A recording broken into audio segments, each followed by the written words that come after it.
Hey everybody, welcome back to another episode of Let's Talk About That, a Union University podcast. My name is Fran and I'm one of the co-hosts for this show alongside my buddy Ted Cluck.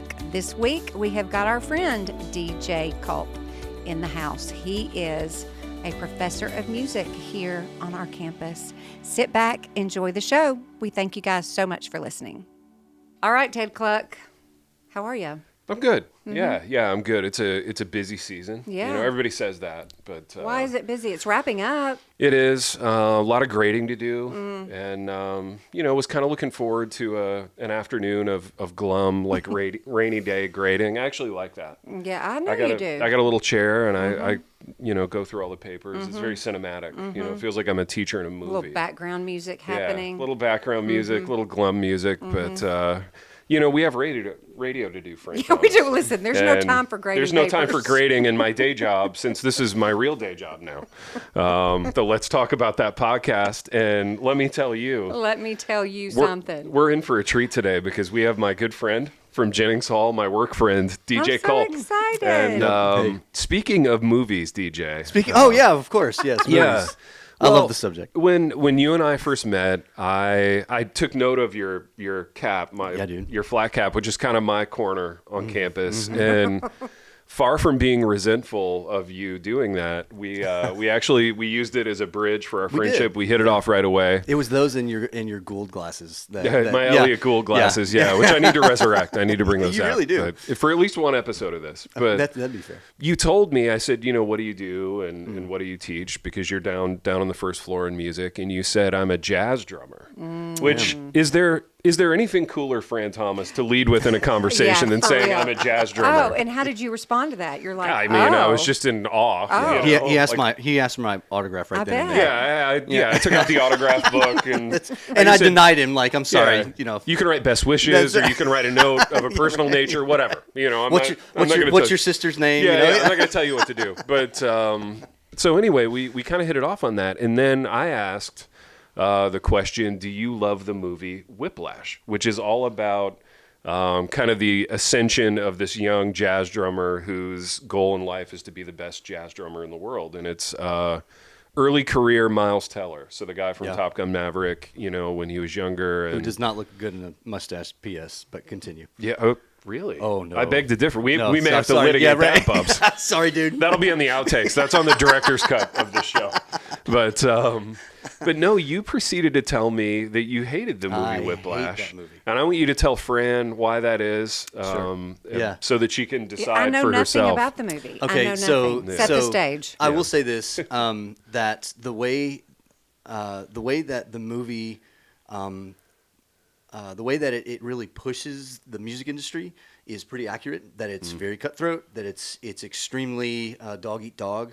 Obviously, this movie has no like sacred backing to it. So Sure. I mean, it's really just sort of, as you will with the writing. But the movie revolves around a basically like an internationally acclaimed jazz band director who has this really high achieving performing ensemble, and this drummer is new to New York and wants nothing more than to be in this particular ensemble. Right now, like, that's a hit movie. I'm down with that. Yeah. I'm like, where's the conflict I know, coming here? Yeah. So first of all, I know this is now public domain, but remind me. I'm trying to think of the band director's name. What's his name? He's like Yeah, I can't think of the guy's name, but he plays Peter Parker's boss in the Superman or Spider-Man movies. Yeah, famous actor, older guy.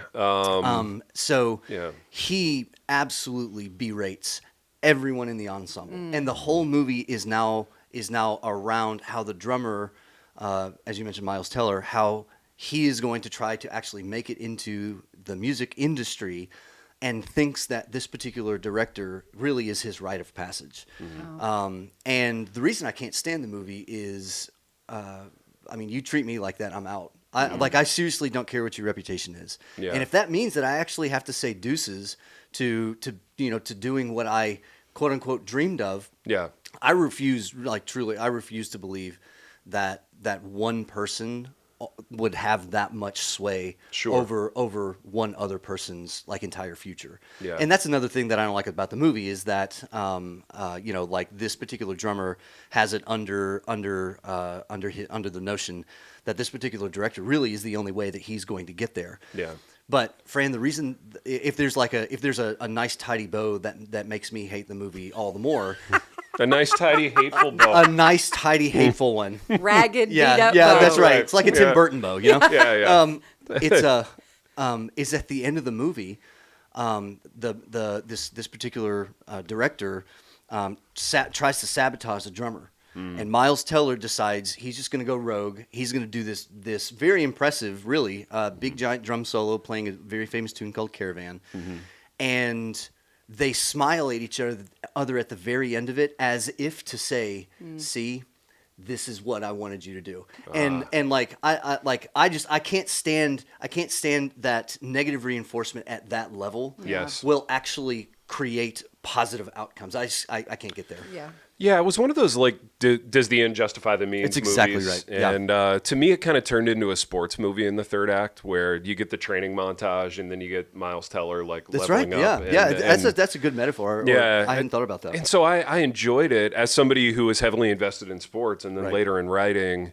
And I certainly didn't like the teacher's character or approach, and I wouldn't want to run my classrooms in that way. But there was something kind of interesting about it. And I think it's my students all hate this take. I want to hear you on this too. Yeah, Another yeah. music movie. Yeah. I actually think it's the true and better La La Land. Because our students are all like very enamored with La La Land. Yeah. Damien Chazelle's next haven't seen movie that one either. After Whiplash. I like Fran, La you La- haven't seen La La Land? Yeah. Well, Right. I started it. Well, Do we need to talk about things I Fran know, knows? for real. Yeah. Y'all carry on. I'm I kidding. saw it on a plane and I fell asleep. Yeah. So I just attribute it to the fact that I was tired and I was on a plane. Sure. Yeah. Yeah. Yeah. Yeah. Yeah, it was the airplane. It was the altitude. Yeah, let's go with that. Well, what do you think about La La Land? Do you have feelings about that movie? Yeah, As a I musician. actually I love La La Land up until the point where the dream sequence, the montage dream sequence yes. at the very end Uh-huh. comes back to reality. Okay. Because to me, I would have preferred, and I really thought this was going to happen, Mm-hmm. that that last eighth of the movie, where that dream sequence rolls back, they see all of their life, spinning as if it had gone the right way. I Yes. thought the movie was going to end in that reality. Yeah. And I thought I was like, dude, this is awesome. I can't wait. Yeah.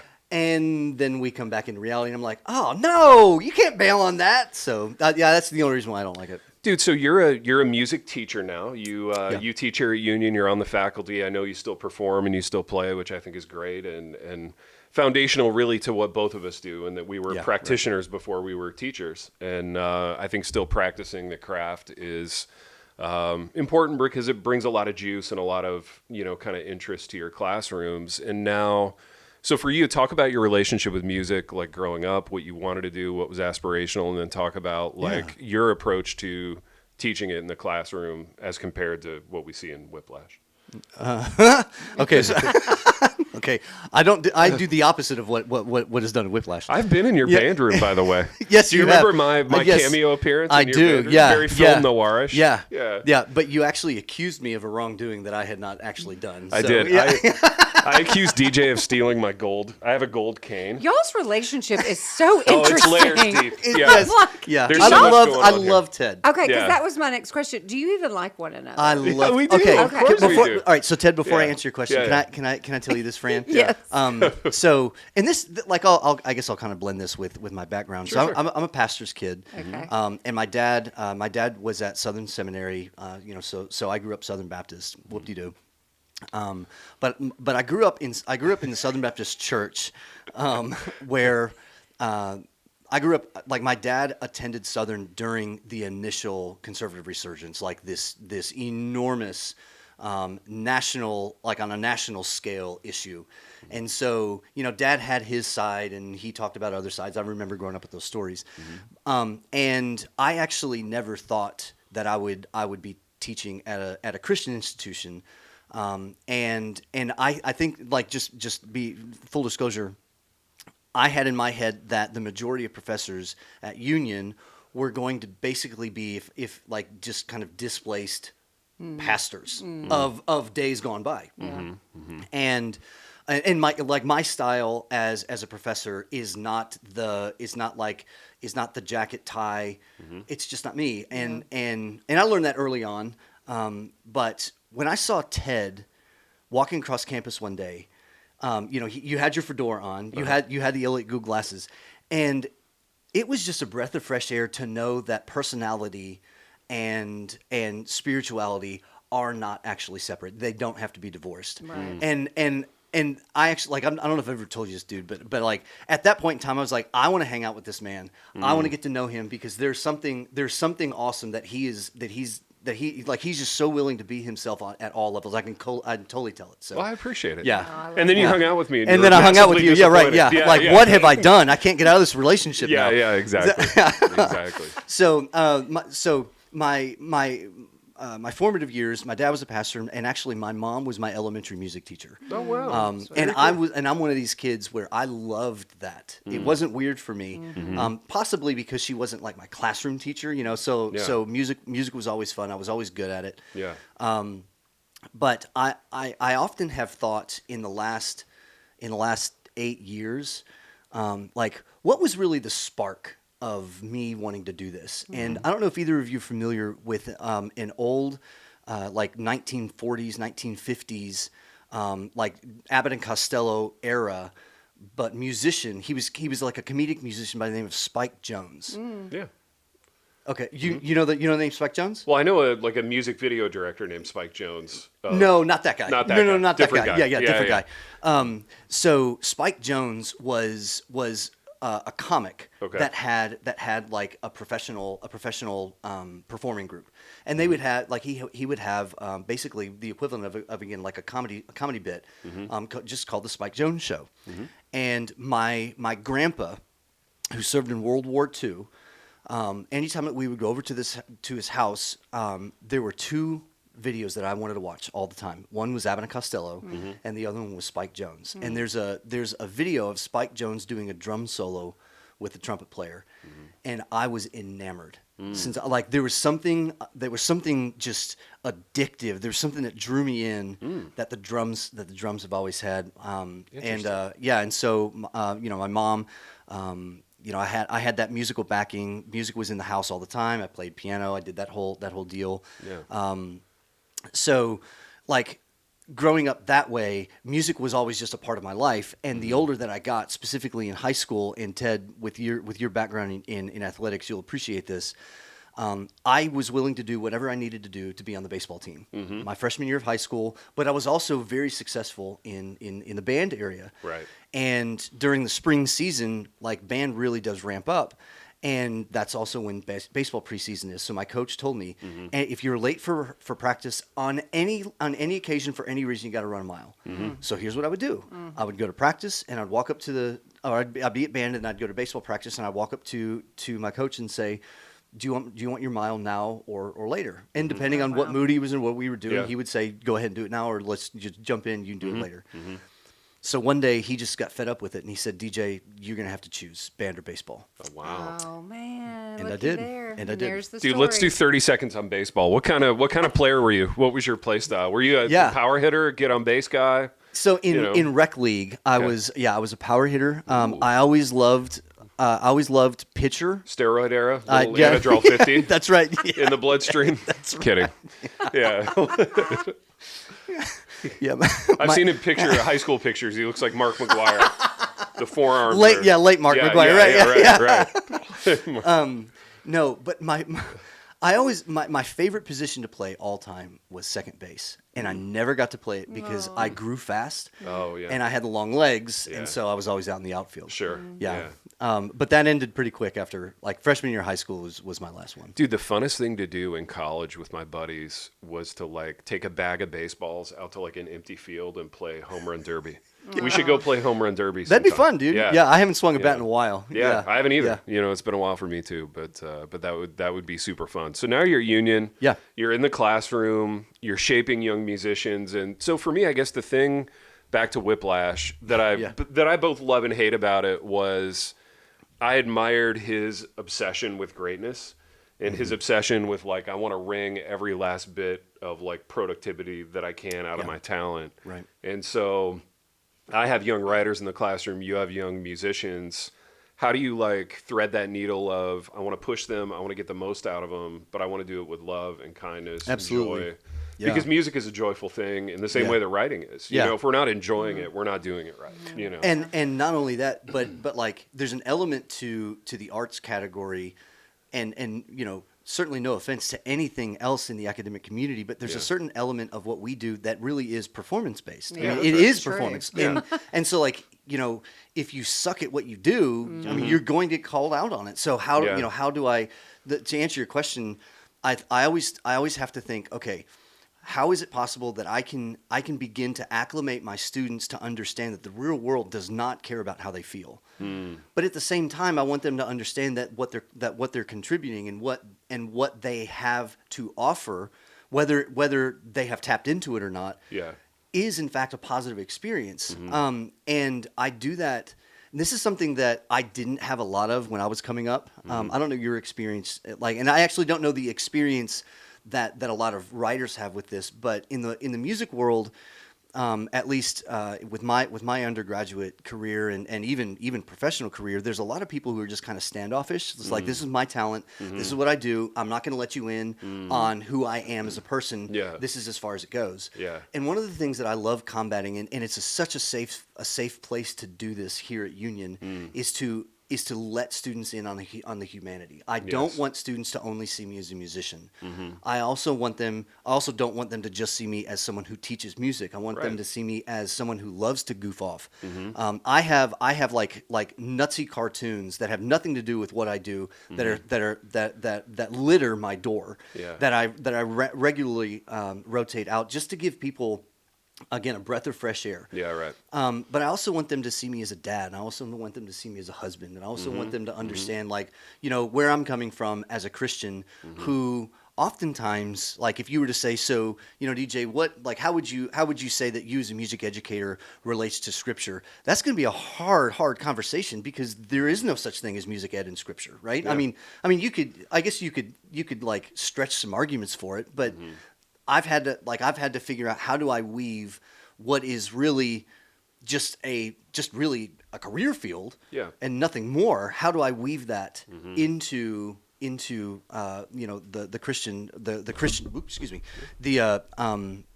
Christian experience that students have here at Union. And again, I never had that kind of thing. So I didn't have a lot of that either, and I think doing that though and learning to do it is what makes us different. You know, institutionally, it sets us apart. And I think just class to class, program to program, it sets us apart. So, like, how do you do that? Like, not to put you on the spot, but how are some ways that the gospel or, you know, the joy that you have in Christ finds its way into your class? So I am not the guy who starts every single class with prayer. As a matter of fact, I rarely pray in class. And it's because, first of all, my assumption is that they're probably going to get a lot of that. And so I don't want it to become routine, if that makes any sense. And I'm not, I don't want to certainly, you know, convolute the conversation, but my style is, when I walk in, it's time to work. Let's do it. But I want them to understand that at any given time, I may very well try to plug in a spiritual concept as like just a direct metaphor into what we're talking about at hand. But I'm a person that I want them to understand that my spiritual connections in the class kind of happen backdoor, and so it's not forced. It's not a we're gonna pause and we're gonna have ourselves like a little Sunday school lesson. Not to discredit that, but that's just not, again, it's just sort of my style. No, that's great. I love it. Okay, so 17, 18, 19-year-old kids that are coming into college and they want to major in music. What are they majoring in? If somebody is listening to this and they, like, where are they going? What are they doing? What are they hoping to get out of this degree?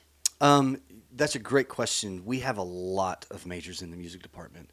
My area is music education. And so like when it comes to like I'm the coordinator for instrumental music education, meaning that students that want to be band directors, I'm their major professor. I'm their advisor. Okay. So my primary area, like my expertise, my doctorate degree, is in basically, if you will, the pedagogy and the methodology of how to do that in a classroom setting. Okay. So I'm teaching teachers how to teach. Okay. And so that's one area. Union has a very, very vibrant worship area. We've got, I mean, it's being a Christian school, that makes sense, right? Why we've got a large population of students that are pursuing worship. We've got a really vibrant recording degree. So recording, mixing, engineering. We also have composition. We have performance. We have a couple other things that I'm trying to think right off the top of my head, but we've like in terms of majors, we probably have 6 or 7 that overlap a lot, but that actually like at their core, what would they look like in the real world after they graduate are really completely different. So there's a lot of different ways that the music department caters degrees to particular areas, and one of the cool things about the world of music, and I'm not going to necessarily like unpack it, but the like music is a universal language. I'm not a big fan of that statement because a lot of people use it wrong.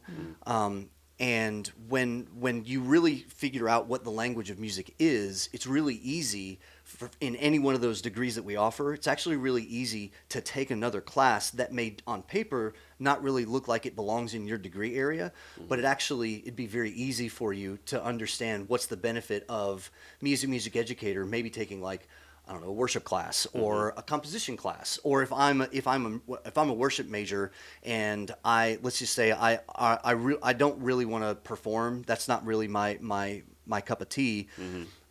But is there any value in it? Well, absolutely there is. And so once you really kind of establish what is this language that music really is, we have just a litany of classes that would very much bolster and refine and round out any particular major. All right, so you're a band guy. I'm a band guy. I want to try a third movie on brand. Okay, cool. Yeah. Mr. Holland's Opus. Are you in or are you out? Where are you out on it? Dude, that's old school, Yeah, man. a great band movie. It is a great band movie. Yeah. I've never seen that one either. Have you not really? Richard Dreyfuss. Richard Dreyfuss as a band director. Clearly, Yeah. I have homework, and I've got some movies to watch.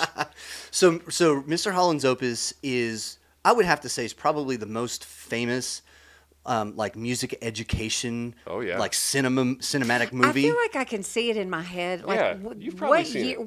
When would this have come Gosh, out? late 90s? Yeah, I was gonna say, 90s, it mid has to to late be the 90s. Mid to late Yeah. 90s. Yes. Yeah. Okay.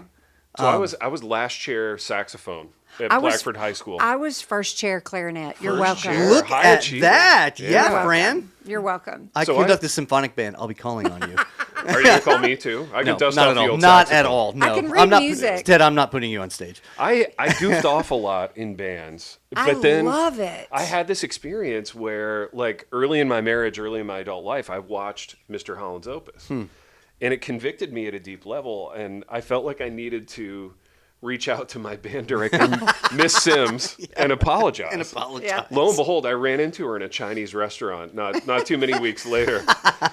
And I interrupted her dinner, I'm sure very awkwardly, to indicate that I'd seen Mr. Holland's Opus and I was sorry for goofing off in bands. So- redemptive moment. Yeah. Yeah. Mr. Holland's Opus it's a fantastic movie. With the exception, Okay, because go on. I mean, leave it up to DJ to find. Yeah, to go find on. To something. find fault in all And the actually, things I like. I'm gonna say this. I'm gonna chalk this up to my mom. She's the one that really kind of brought this to light. He still loses his job. Yeah. And one of my favorite quotes out of that movie is something along the lines. It's not a quote. I'll say it's a paraphrase. That the day that schools cut football from their programs is the end of the world as we know it. Wow. Yeah. I agree as a football guy. I was Right? going to I say, mean, yeah. I couldn't agree more. Yeah, Right. and so like the stink about that movie is that the music educator that the whole movie revolves around and the impact that he has still loses his position. Yeah. But I will say this: the directors of the movie, I applaud. On a sort of a morbid level, I applaud that they actually have that happen, because that really is reality. And there's a quote from Dana Gioia. Do you know the name Dana Gioia? So he was under Bush Jr., I think, the former president of National Endowment for the Arts, who said that basically we've raised a generation of students who have had the arts systematically removed from their education, while the government stood by indifferent. And I think that's I think the end of Mr. Holland's Opus gives testament to that. That's good. I love the arts. I'm a creative. I can read music. That's awesome. Took piano for years, and then it got super hard, and I just quit and started to prioritize other things. Yeah. Played the clarinet. First chair. Yeah, I mean, I love music, and I love music education. I love that. I don't know where we are now as in education, as far as, is that still prevalent? Is that still being pushed? I don't know the answer to that, but remind us of the value, regardless of age, because I do think that I would love to go back and sit down and pick the piano back up again. I know, not literally, but I would love to. I'd love to see that. Fran literally picking up a piano. That'd be good television, actually. Not going to happen. I cannot pick that piano up, but you know what I'm saying, remind us of the value of being informed educationally, of even if that's not something that you go do as a career, it matters to us as people. Yeah. So I need to preface this with, I'm about to advocate my area as more important than Ted's area. Okay. Wow. Listen. So tough day for we're gonna again. Do y'all like one another? I don't know. I don't even know anymore. I would have said yes 20 minutes ago, but okay. Go. So okay. Yeah. The beautiful thing about music is that it is an art form that you can't see. With words, words give you some sort of concrete something reference to start with, whether even if it's ambiguous. Painting, sculptures, it's physically there. With music, and again, I'll just start here that music is an art form, not just that you can't see, but that requires you to manipulate it. Music doesn't happen unless you do it. Now, I mean, all of us grew up in the consumer world where all you do is press play, right? Yeah. But still, nonetheless, for that music to even happen, somebody has to do it. Right. But what music offers to anybody that studies it, it really is. Again, sorry, Tim. Sorry, Ted. Yeah, and I even called him the wrong name. Yeah, right. Yeah. He doesn't even know my name anymore. So great. Yeah, right. I think, Scott, we can just cut the camera now. I'm kidding. We're digressing big time. Yeah, dude. we I'm are. sorry, man. Yeah. I'm Ted so Cluck. Ted, Really good to meet you. Ted That was that guy you saw from across That's campus. right. And I didn't notice you because of the glasses. said that you wanted to meet all those months ago, but no, listen, I cut you off. You're in the middle of insulting the very essence of what I do for a living. So go on. So it's one of the only areas that that really it gets a person actively operating in such a comprehensive way. And when I say that, music is physical, music is mental, music is emotional, music is logical, music is oral. And it's not like you can look at any one of those particular categories in isolation, but when you do that, you actually lessen it because you're taking away those other properties that music has. And specifically from the lens of public education, when we, and this does go, I'll include Mr. Ted Cluck here. His name is not Tim. Yeah, thanks, guys. I will include Ted. I'll include Ted. Fran, what's happening? Yeah. Back into the conversation. Yeah. That the arts in general to public education teaches kids how they operate, who they are at so much a deeper of a level.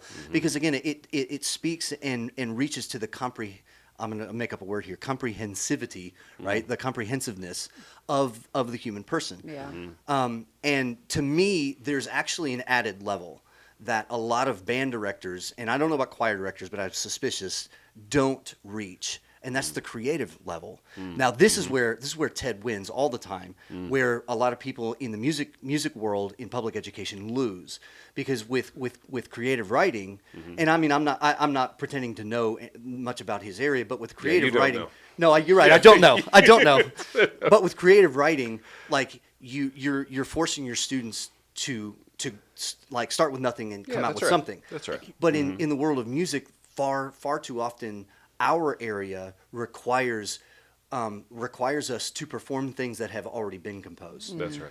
And so the creative aspect on our end is usually stolen from us. And even me as a collegiate educator, I oftentimes have to teach college students that, number one, it's not just how to be creative, but number two, that it's okay to be creative. Yeah. Because like it's been so ingrained in them on a subconscious level that it's almost like I'm not allowed to do that because I'm not good at enough. Right. Sure. Good at it. Yeah. So, Right. Okay, let me ask you a question. This is a fun question. I don't know if you know the answer. Okay. What's Ted's name? Yeah. Who's this guy? Yeah. What's your name? Ted 10. I want you to know. Hang on, I have a question. I know you do. Yeah, and then we'll all do my last thing, and we'll end on that. I don't have a serious question though. It's okay. I want to. Okay. So I just want you to know, Yeah. you're not the first esteemed music faculty at Union to not know my name. Oh, dude, I love this story. There was a So colleague good. in your department who's since there was. retired, near and dear to both of us. Oh man. Who for a decade, and I let this go on for a decade, and I had the whole building in on it, who referred to me as John. And he was so convinced that my name was John that You I would just get went with it. I would get a very hearty greeting from him, and I got to where I never wanted to disappoint him by telling him what my real name was, so I just went with it. And then when he had his retirement going away to do, I shared the news with him. man. That, Dude, something you haven't told me is how that conversation went. Dude, it went great. He was so gracious Was about he it, really? and he laughed, and he had a sense of humor, and I knew he would because he's a good dude. So that's yeah, awesome. it was redemptive, a lot like this. Yeah, right, You know, yeah. you wounded me in a lot of ways here this afternoon. Please change your Yeah. contact name in your phone to reference Tim Cluck. Tim maybe, Cluck. Yeah, Yeah. exactly. Or Tin Cluck. Ten Right. Maybe Cluck. that's better. The Tin Man, you know. Man. Yeah. Okay, back to my question. Yeah. What's your fun question? Final non-serious question. Okay. Why is it that our brains can remember the song lyrics from 1986, but I don't know what I did yesterday? That's a great question. Why does that happen? Okay, so this is true. Okay. And if my memory serves me correctly, which is relatively ironic that I started out the answer that way, fMRIs, functional MRIs. Okay. They are MRIs that show up. That show what our brains are doing in real time. Okay. Right? They're not just images. That's terrifying. Yeah, I know, right? So functional MRIs have actually shown that when you store information that is musical, it doesn't store information in one location in the brain, but in multiple. Oh, which is wow. why. That's interesting. So my It wife is. is a speech language pathologist, and and she came up through the ranks knowing about, and I think she only had like one patient maybe that did this, but it's very real that patients and people that have severe advanced stages of dementia that can't remember people or names or what to do or where to go, if you say, "Can you sing a song?" they can do it. That is so wild. And that's because the brain actually stores that information in multiple places. And the more that you access it, the more like and I can't remember what it's called, but the myelin sheath. That's what it is. There's a dorky word for you. Yeah. But the faster that the brain is able to recall it, and the stronger that connection is, so that if you begin to lose memory in one area or another, you are still retaining that particular memory somewhere else. That is so wild to me. Yeah. Music is a powerful thing. It is. It is a gift. It is a powerful thing. And I think it's just so fun and kind and gracious of the Lord to give it to us, to cause us to think things, feel things, learn things, appreciate things. I'm thankful for you and appreciate you for what you do here at Union and how you encourage, engage, and challenge our students. I know that they are blessed by you. Yeah. Well, thank you. Yeah, you're okay. Yeah. Yeah, right. Yeah. I'm all right. Yeah. Okay. Well, thanks everybody for listening to this wild conversation. This about journey we've been on, the friendship between these two. It's a healing journey. We're going to need a second Yeah. episode. No, I have other mediocre friends too, you know? Yeah. Other subpar friends, you know. That should be the title of the episode. Subpar Friends There with you DJ go. Culp There and you go. Tim. There you go. Okay, this is fun. Thank you, DJ. You're very welcome. All right, everybody. Thanks for listening to another episode of Let's Talk About That, a Union University podcast. Thanks so much for listening to this week's episode. As always, we would appreciate any feedback or questions or comments. You can contact myself or Ted anytime. You can find our email addresses within the show notes. We would love to see you on campus. You can sign up for a campus visit at uu.edu and just search Campus Visits. If you're ready to apply, guess what? We've got a fee waiver code for you. Just simply type in the word TALK, all capital letters, TALK, and you do not have to pay the application fee. All right, you guys, thanks for listening. We'll see you next time.